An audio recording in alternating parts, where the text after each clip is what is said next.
पांचवा, छठा और सातवां प्रावधान को देखने जा रहे हैं। पांचवा प्रावधान क्या है?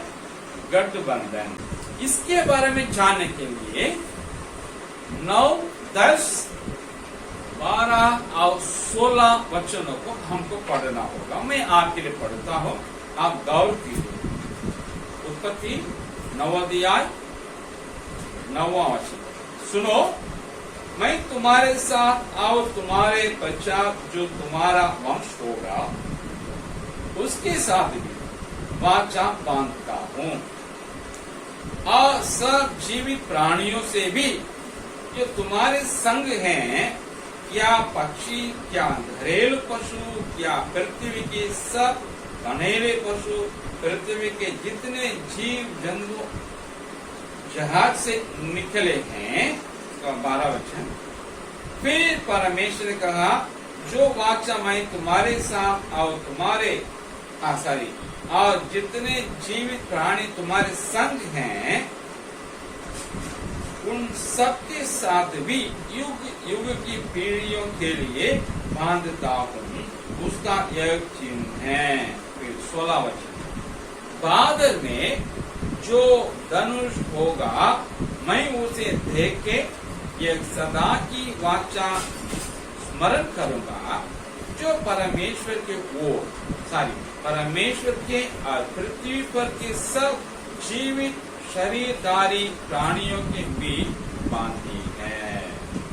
अब यहाँ देखते हैं, ये है गठबंधन।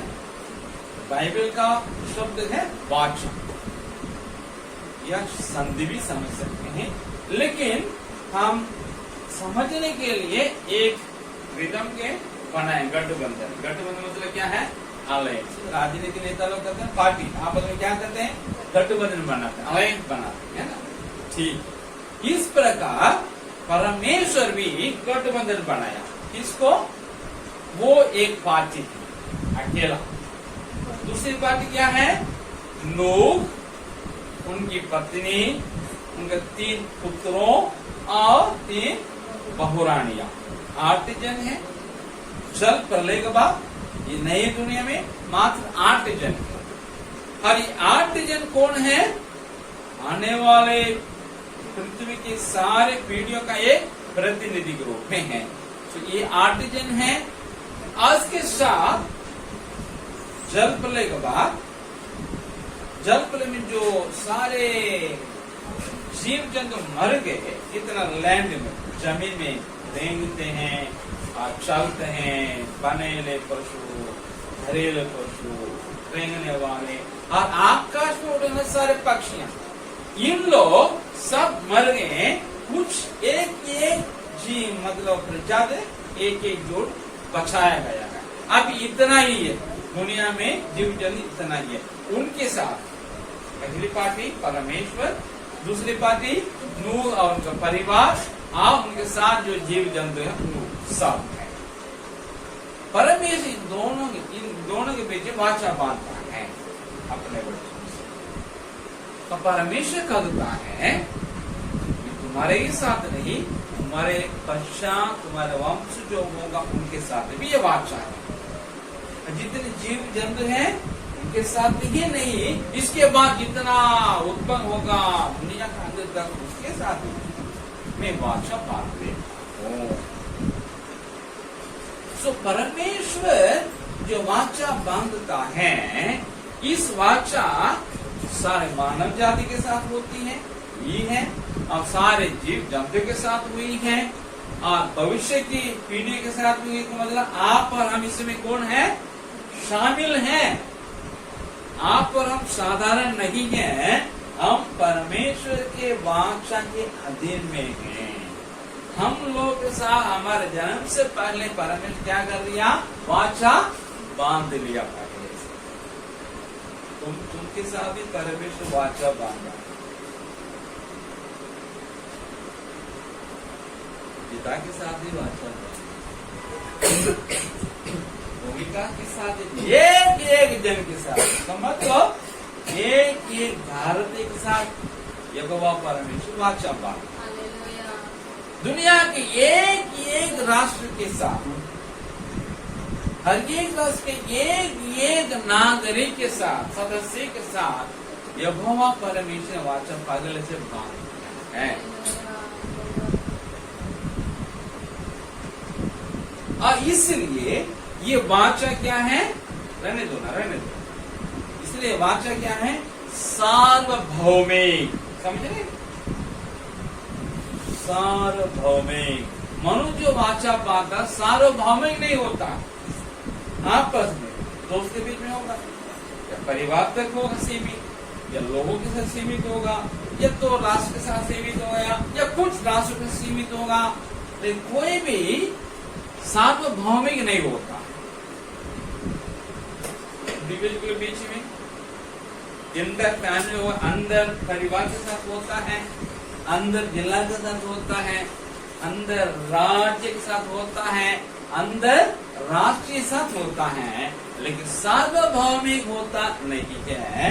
परमेश्वर की वाचा जो हुई है नूर उनके परिवार के द्वारा हमारे साथ, हर आने वाला हमारी पीढ़ी के साथ, ये वाचा सार्वभौमिक। समझ पा रहा? ये इसका स्पेशलिटी। और न केवल सार्वभौमिक है, और परमेश्वर ये सदा की वाचा करता है, सदा की वाचा। इसका मतलब है ये सदैव रहने वाले, बने रहने वाला वाचा है। पहली वाचा जब आदम ने पाप किया रद्द हो गया, है ना? दूसरी वाचा रद्द हुई नहीं, चल रही है। और तीसरी वाचा जो अब हम अध्ययन कर रहे हैं, वो दूसरी वाचा का क्या कर दिया? दृढ़ कर दिया, पुनः दृढ़ कर दिया, करके कुछ ऐड किया, उसके साथ कुछ जोड़ दिया। जैसा खाना में मांसाहारी जोड़ा गया है, समाज में प्रशासन सरकार को बनाया गया है, पर उसके द्वारा राज करता है। ये है तीसरी वाचा में हुई है। इसलिए ये वाचा आगे तक बनी रहती है, आगे भी बनी रहेगी, इसलिए सदैव की वाचा है। सार्वभौमिक भी है और सदैव भी है। और मनुष्य वाचा बांधता है, वे आपस में एक दूसरे को भलाई पहुंचाने के लिए, छोड़ेंगे तो बुराई भी भुगतना पड़ेगा, हानि भी भुगतना पड़ेगा। मतलब वहां एक शर्त रहता है, ऐसा करने से ऐसा होगा, ऐसा नहीं करने से ऐसा नहीं होगा। लेकिन परमेश्वर की वाचा ऐसी नहीं है। वो बिना शर्त का है। ये वाचा में बने रहने से परमेश्वर कोई भलाई नहीं होगी, लेकिन किसकी भलाई होगी?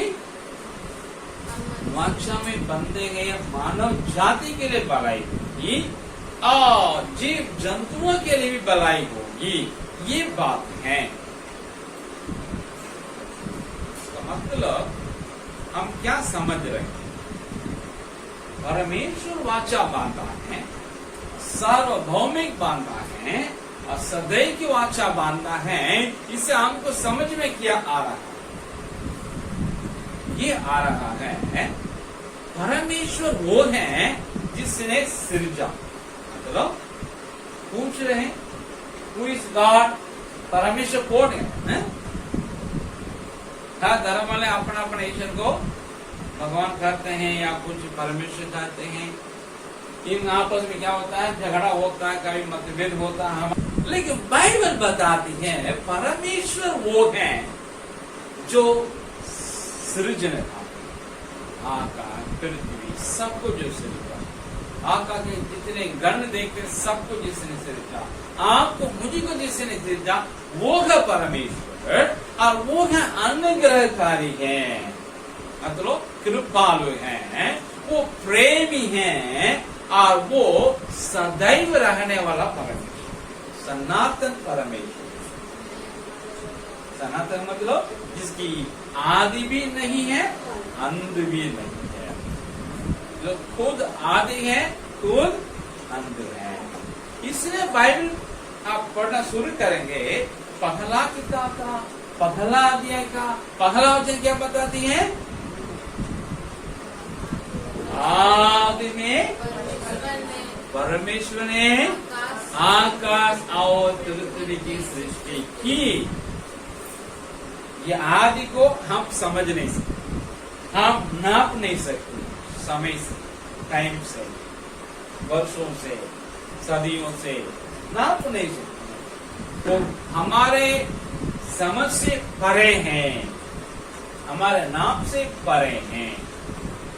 इसलिए यूहन्ना पुस्तक में पहला अध्याय के पहला वचन में यूहन्ना जो यीशु मसीह के चेले था वो लिख रहा है, आदि में वचन था और वचन परमेश्वर के साथ था और वचन परमेश्वर था। उसी अध्याय का 14 वचन में लिखा है, वो वचन देहधारी हुआ और हमारे बीच में वास किया, डेरा किया, हमने उसको देखा और वो पिता का एकलौता पुत्र का महिमा। व्यवस्था मूसा के द्वारा मिली, मतलब बाइबल परमेश्वर के संत के द्वारा मिली, भक्त जन के द्वारा, लेकिन अनुग्रह और सच्चाई यीशु मसीह के द्वारा मिली, जो है वचन का देहधारी। तो बाइबल बताती है आदि में जो परमेश्वर था वो सृजनहार, जिस वचन के द्वारा उसने सृजा वो वचन बाद में मानव बना, जिसमें परमेश्वर के पूरी परिपूर्णता वास किया और उसमें परमेश्वरत्व है। उसका दिया गया एक नाम पहचान के लिए यीशु, जीसस, जिसका मतलब है लोगों को मुक्ति देने वाला, पापों से उद्धार करने वाला है। इसलिए ये परमेश्वर जिसकी चर्चा हम बाइबल द्वारा करते हैं, जिसकी चर्चा पवित्र बाइबल करते हैं, वो यहोवा है जो यीशु मसीह में प्रकट हुआ है।